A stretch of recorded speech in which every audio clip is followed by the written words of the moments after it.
तो बच्चों good morning. ये वर्कशीट नंबर 20 है, क्लास 9th की, 23 अगस्त की है ये, कल की।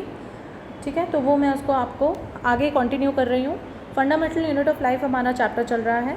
हम लोगों ने प्रोकैरियोटिक सेल, यूकैरियोटिक सेल और पिछली इस क्लास में हम लोगों ने ऑस्मोसिस और डिफ्यूजन के बारे में पढ़ा।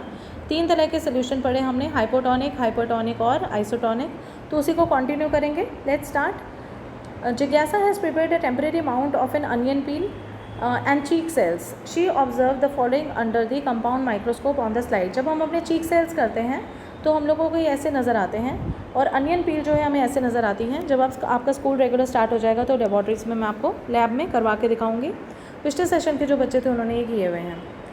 तो अनियन पील के सेल और चीक के सेल्स कैसे होते हैं? What are these dark spots in the above slides. यहाँ पे बीच में जो ये डार्क स्पॉट्स हैं वो क्या क्या हैं?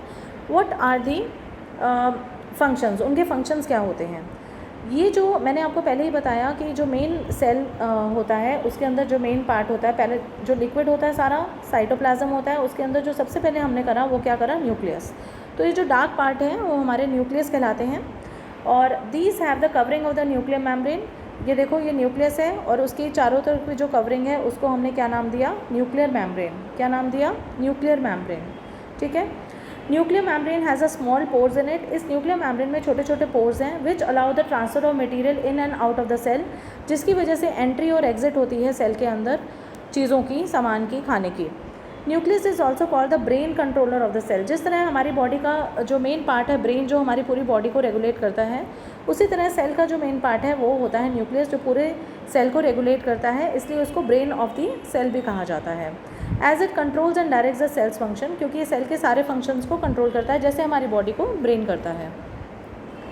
Nucleus performs many functions in the cell. Nucleus के बहुत सारे फंक्शंस हैं, like cell division, cell growth, protein and enzyme synthesis, storage of DNA, deoxyribonucleic acid जो है वो जेनेटिक स्ट्रक्चर है, और आरएनए राइबोन्यूक्लिक एसिड जो है and production of ribosomes in a cell. मतलब देखो कि न्यूक्लियस है जो हमारे बहुत सारे फंक्शंस करता है सेल में, जैसे कि सेल डिवीजन, सेल को डिवाइड करना, ठीक है, सेल की ग्रोथ, जैसे हमारी बॉडी में ग्रोथ होती है उसी तरह जैसे सेल्स में जो ग्रोथ हो रही है वो न्यूक्लियस करता है। प्रोटीन बनाना, क्योंकि ग्रोथ के लिए प्रोटीन और एंजाइम्स का होना बहुत ज़रूरी है, तो उसका सिंथेसाइज करना, ठीक है। और स्टोरेज ऑफ डीएनए, न्यूक्लियस एक ऐसा पार्ट है सेल का जिसके अंदर डीऑक्सीराइबोन्यूक्लिक एसिड होता है, क्रोमोसोम्स होते हैं जो कि आगे हेरिडिटी करते हैं। मतलब हमारे जैसे आइज़ अपने पापा पे हैं या फिर मदर पे हैं, तो ये हेरिडिटी कैरेक्टर्स कहे जाते हैं।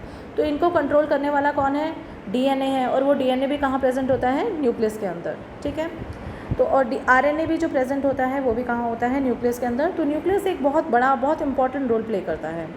ज्ञान, what are chromosomes and their functions inside the cell. अगर हम क्रोमोसोम्स की बात करें तो these are entangle thread like structures known as the chromatin material. ये देखिए ऐसा होता है, ये जो बना हुआ है ये क्रोमेटिन मटेरियल होता है इनसाइड द सेल। ये कहाँ पे प्रेजेंट होता है? न्यूक्लियस के अंदर, which is made up of DNA and proteins. और किसका बना होता है ये? डीएनए का। जब सेल डिवाइड करना शुरू करता है, this material comes in the form of the chromosomes. यही जो गट्ठा है ये क्रोमोसोम की फॉर्म में आ जाता है। ये गट्ठा जो है जब अलग हो जाता है, वही क्रोमेटिन जो है उसको फिर हम क्रोमोसोम कहते हैं, ठीक है। Prokaryotics, in prokaryotic cell the nucleus is in the form of nuclear region. मैंने आपको बताया ना, न्यूक्लियोइड के फॉर्म में होता है। प्रोकैरियोटिक सेल में क्या होता है?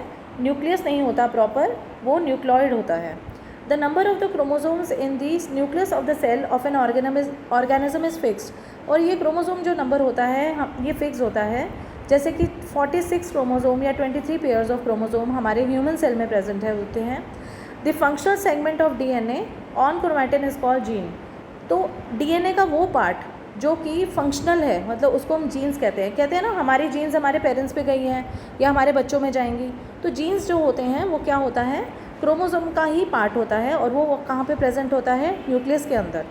Chromosomes contain information for the inheritance of features from parents to the next generation. यही क्रोमोसोम्स जो होते हैं उनके अंदर वो फीचर्स होते हैं जिसकी वजह से हमारी आंखें अपने पापा पे जाती हैं, ईयर के लोब्स जाते हैं, हाइट जाती है, बहुत सारी चीज़ें हमारी अपने पेरेंट्स पे जो जाती हैं वो इन्हीं क्रोमोसोम्स की वजह से होती हैं। आई होप आपको क्लियर होगा। फिर भी क्वेश्चन आंसर्स डिस्कस करते हैं, उससे क्लैरिटी बढ़ जाती है। What is the difference between prokaryotic and eukaryotic nucleus.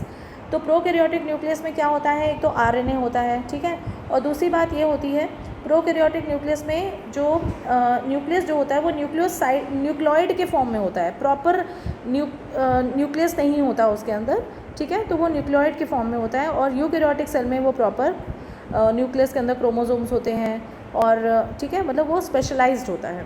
तो ये आप डिफरेंस देखेंगे।